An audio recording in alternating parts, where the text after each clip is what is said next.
Hi everyone, I'm Edyta Sitar from Laundry Basket Quilts. Welcome to Quilting Window.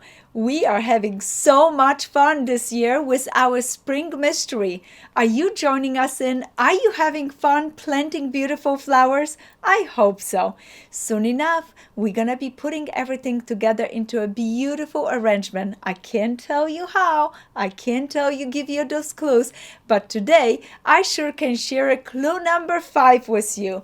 Block number 5. I am so excited. We only have one more visit together, and you're gonna be putting everything together into a beautiful, beautiful quilt. So excited. Today I chose a beautiful lavender and purple fabrics, but before I show you the quilt, I just want to remind everyone you can join us in any time. You can go to our first blog called Housekeeping, where you find all the information about this event. It's free to everyone. You can choose your own fabrics, or you can choose from one of our beautiful bundles that are on our website. I hope you can pick the one you want. I know we're selling out, but there may be some left, and you can enjoy them and have some fun with us. We also have beautiful background fabrics. You need 2.5 yards of background, and you can go ahead and go to our blogs, download the patterns, catch up, and join us in and have some quilting fun. So today, clue number 5.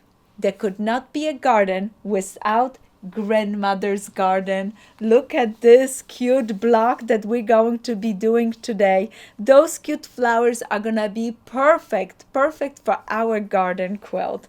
Oh, this is incredible. Now you know we're on our way, but the mystery is still there. You don't know how to lay out your blocks. You don't know the next little things that I want to share with you. There's still super exciting things ahead of you. But for today, let's go ahead and choose our fabric. I'm working with the Secret Garden bundle, and I have chose my lights and my this bundle with it. Now today, like I said, I'm gonna be choosing those lavender beautiful pieces. All those purples and lavenders are gonna be perfect for my garden. Now I'm gonna need some lights for the center, and I have a little leftover of yellow and leftover of this beautiful yellow. So I'm gonna choose those for my centers of my flowers. I'm gonna make 12 flowers total, 4 of each color. I have 3 colors, and like I said, I'm gonna be making 4 flowers from each colors. You can pick and choose the center and switch them around anywhere you want it, but stick with the color choices. You need a dark, medium, and light lavender, or any other colors to get that little bit of a shading that I'm hoping for you for later on. I'm gonna put those fabrics to the side. I already cut my strips because I like to cut strips before I cut my pieces. So I cut my strips, and I like to layer them one on the top of the other like this. And I'm gonna go ahead and take a template. This is a little template that I'm gonna be using today, and I'm also going to be using our beautiful English piecing shapes, and this one is 7/8 hexagon. I know it's a little bit unusual size, 7/8 of an inch, but by the time I wrap my fabric around, it is a perfect 1-inch hexagon. So that's what that 7/8 came from. I like this size. It looks great. I used it in another quilt, and the quilt made the cover of a book. Imagine that. How lovely. I hope this quilt is gonna make a beautiful splash in your sewing room. And now look what I'm doing. I'm placing my acrylic template right over my strip, and I'm gonna cut my hexagons because I need a hexagons cut out of fabric to wrap around it my fabrics. So I'm gonna rotate this board so that way I don't have to cross my arms when I'm cutting. I just finished cutting, and I'm gonna cut 6 lavenders and 1 yellow for its center. So keep cutting because you're gonna need 1 yellow for a center. I'm gonna choose this yellow, and I'm gonna do 6 of lavender pieces matching for the outside. Once I have my fabric cut, I'm going to go ahead, place them in front of me. I'm going to take one of my beautiful paper pieces, English paper pieces. I'm going to gently dab it with my glue stick. This is So Line glue stick. I'm going to place it right in it center of my fabric hexagon, and notice on my little English paper pieces I have a little messages for you guys. This say sew and dream, and I'm sure going to be dreaming of a beautiful garden. And look at that, with this glue I'm gonna gently touch it right there, and I'm gonna go ahead and wrap my fabric around, and I'm gonna go like this, just gentle. You don't have to do a lot of glue, just very gentle. Another one. Let's go for one more and one more. Keep going. Make sure you hold it nice so that way your fabric doesn't unfold. And I'm keep going. I'm putting a gentle glue on the edges and securing my fabric onto this English paper pieced hexagon. Not paper pieced, English paper piecing. Yay, I was right. Hexagon right there.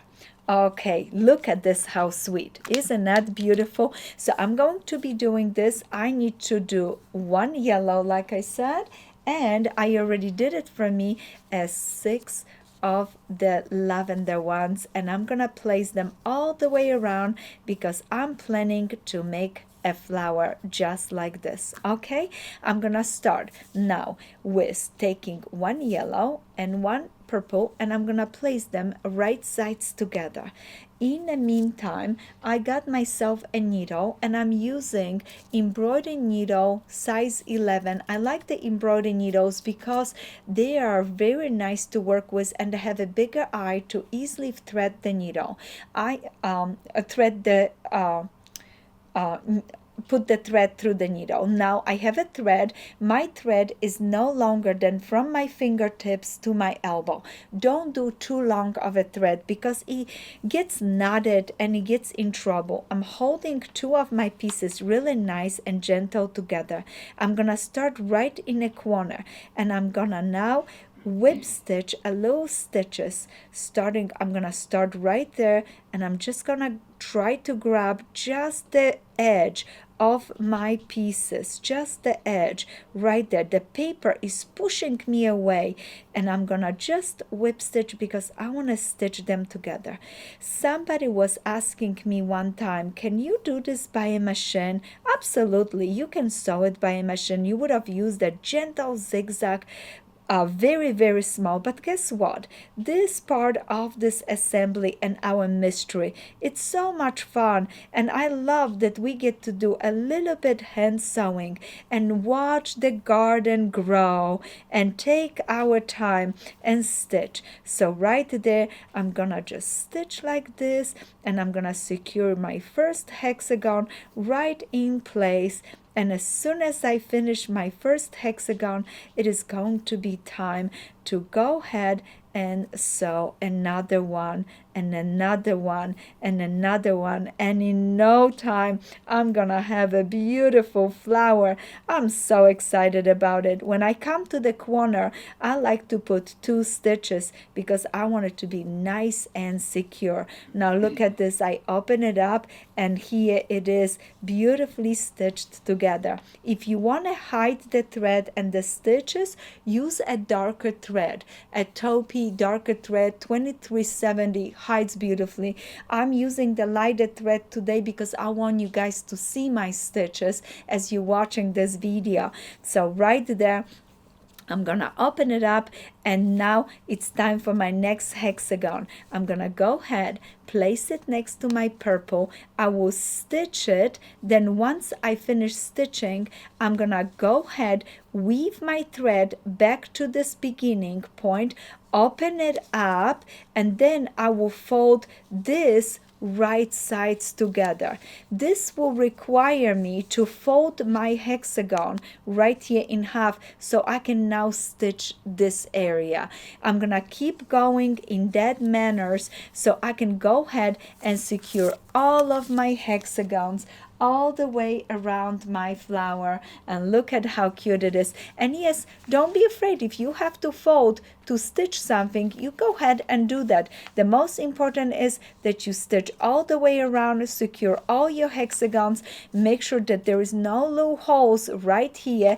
And now I'm gonna make one in this color, another one in this color, and this color, and I keep repeating till I have 4 of each of the colors so I can be ready for my beautiful, beautiful quilt. I hope you have enjoyed a little bit of grandmother's garden in your beautiful garden quilt in our spring mystery.